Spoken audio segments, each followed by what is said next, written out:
এত সহজে জিন তাড়ানো আজকে আমি শিখাবো। তো আমার ভিডিওতে থাকবেন। তো যদি ভালো লাগে দেখতে পারেন, আর যদি বিশ্বাস হয় করতে পারেন। এক ভাই বারবার কমেন্ট করতেছে, ভাই জিন তাড়ানোর মন্ত্র দেবেন। তো আমি কিন্তু সময় দিয়ে পারতেছি না। তো আমি প্রতিনিয়ত আমি ভিডিও আনতে থাকি এবং প্রতিনিয়ত আমি ভিডিও দিতে থাকি। যদি ভালো লাগে চ্যানেল সাবস্ক্রাইব করে রাখবেন, প্রতিনিয়ত ভিডিও পাবেন। এবং আজকে যেটি দেবো ওইটা প্রমাণ করে দেখেন। ছোটো একটি মন্ত্রও বলতে পারেন, আয়াত বলতে পারেন, হিন্দু ভাইরা মন্ত্র বলতে পারেন। যে তান্ত্রিক এবং আমেল কেউই লাগবে না।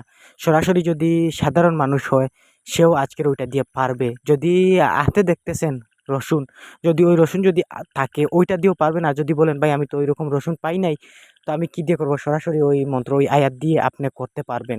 তো আমি ভালোভাবে আমি তন্ত্রমন্ত্র আমি নিয়ে আমি আসতে পারতেছি না, কেননা আমি সময় পাচ্ছি না তার জন্য।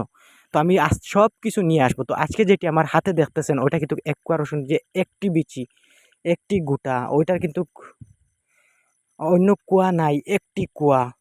ওইটা রসুন যদি আপনার পাশে যদি থাকে, তো জিনকে বাবা ডাকাইতে পারবেন। আর যদি ওইটা যদি আপনি যদি পান না, কি করবেন, ওইটা দিয়ে দুইটি কাজ করতে পারেন, প্রমাণ করে দেখবেন। বাউতা দিতেছি অথবা সত্যি দিতেছি। ওই এক কুয়া যদি রসুন থাকে, তো আজকে যেটি আয়াত বলতেছি, ওই আয়াত পাঠ করে হলুদ সুতা দিয়ে গিতে যদি তার গলায় যদি দিতে পারেন, জিন শেষ, পালায়ন করবে সঙ্গে সঙ্গে। প্রথমেই পালায়ন করা, যে পালায়ন করবে সঙ্গে সঙ্গে গীতে দেবেন না কখনো। যেটি বলবো ওইটা মৃদু মৃদু আওয়াজে উচ্চস্বরে ওইটা কিন্তু পাঠ করবেন। পাঠ করে তার উপর ফুক নিক্ষেপ করতে থাকবেন। ওইটা দিয়ে কিন্তু আমি প্রমাণ করে আমি আস্তে আস্তে আমার ইউটিউবে আমি জিন তাড়িয়ে আমি দেখাবো। জুড়ে জুড়ে পাঠ করে আপনারা শুনবেন ওইটা দিয়ে আমি তাড়াইতেছি। তো আমি অনেক কিছু দিয়ে তাড়াই, কিন্তু প্রমাণ দেখানোর জন্য আমি ওইটা দিয়েই তাড়াবো। তো আমি সবার অনুমতি পাই না, যার আমি জিন তাড়ানোর জন্য যাই, অনুমতি পাই না ইউটিউবে ডালার জন্য। তো তার জন্য আমি ইউটিউবে ডালতে পারি না। তো কি করবেন, ওইটা এক কোয়া রসুন প্রথমেই ফুঁক দিয়ে দেবেন। যখন সে চলে যাবে একদিনের জন্য, ওই এক কোয়া রসুন হলুদ সুতা দিয়ে গিতে তার গলায় দিয়ে দেবেন 7 বার ওইটা পাঠ করে। তারপরের দিন কি করবেন, তার আসব সাটা সব কিছু কেটে যাবে। তারপরের দিন ওই রসুন যেটি, ওইটা কিন্তু গান্দা নালায়, পচা নালায় ফেলিয়ে দিতে হবে, ফেলিয়ে দেবেন। তারপর কি করবেন, ওইটা দিয়ে যেটি বলবো ওইটা দিয়ে তাকে পানি খাইয়ে দেবেন। ফুঁক দিয়ে 7 বার পাঠ করবেন। যদি আমেল তান্ত্রিক যদি থাকে, তারা কিন্তু ওইটা বুঝে যাবে ওইটা সত্যি দিতেছি না, বা ওটা প্রমাণ সহ আমি দিতে পারবো। ওইটা কিন্তু আছে, প্রমাণ সহ আমি দিতে পারবো। যাদের বিশ্বাস হয় না, তো যারা কিন্তু আমার চ্যানেলে আছে তারা কিন্তু সবাই বিশ্বাস হয়ে গিয়েছে। আর যারা নয়া, তো ওইটা দিয়ে কাজ করেন, কাজ করে ফল পাওয়ার পর আমার সঙ্গে জড়িয়ে থাকবেন।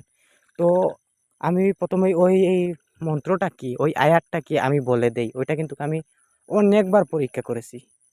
যখন প্রথমে নয়া ছিলাম অনেকবার পরীক্ষা করেছি। তো শুনেন, ওয়ালাকাত ফাতান্না সুলাইমানা ওয়ালকাইনা আল্লাহ কুরসিহি জাসাদান সুম্মা আনাব। তো আবার বলে দেই, ওয়ালাকাত বিসমিল্লাহ বলবেন, বিসমিল্লাহ আমার ওয়ালাকাত ফাতান্না সুলাইমানা ওয়ালকাইনা আল্লাহ কুরসিহি জাসাদান সুম্মা আনাব বলে তার উপর জুড়ে জুড়ে আওয়াজ করে তার শরীরে ফুঁক দিতে থাকবেন। তারপর পানিতে 7 বার ফুঁক দিয়ে তাকে খাইয়ে দেবেন এবং রসুনে গিতে তার গলায় লাগিয়ে দেবেন।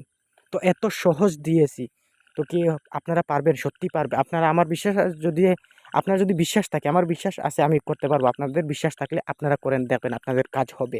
হ্যাঁ, তো যদি বিশ্বাস থাকে কাজ করতে পারেন। তো আজকের ভিডিও এটুকু। যদি ভালো লাগে সাবস্ক্রাইব করে আমার চ্যানেলের সঙ্গে থাকবেন। নিত্য নতুন আমার চ্যানেলে ভিডিও পাবেন।